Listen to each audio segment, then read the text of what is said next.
We have an obligation to every last victim of this illegal aggression because all of this carnage has been done in our name. Since World War II, 90% of the casualties of war are unarmed civilians, a third of them children. Our victims have done nothing to us.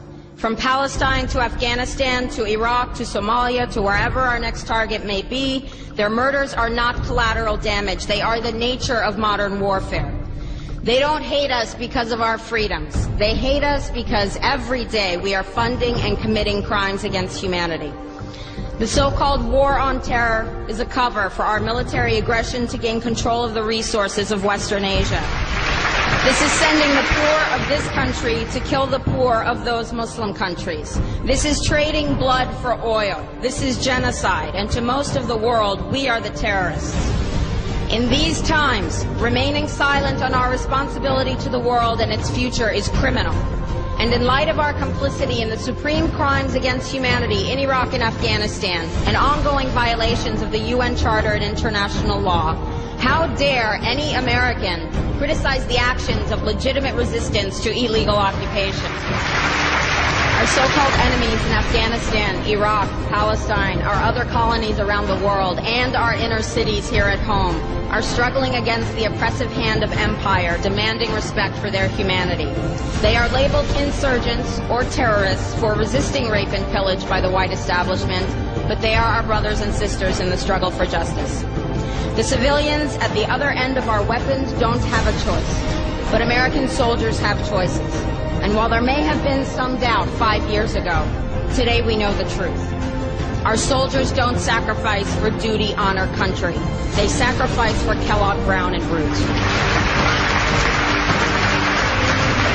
They don't fight for America, they fight for their lives and their buddies beside them because we put them in a war zone. They're not defending our freedoms. They're laying the foundation for 14 permanent military bases to defend the freedoms of ExxonMobil and British Petroleum.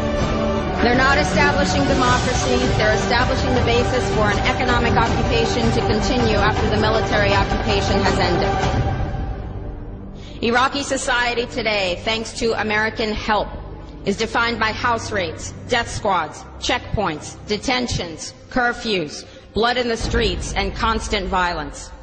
We must dare to speak out in support of the Iraqi people who resist and endure the horrific existence we brought upon them through our bloodthirsty imperial crusade.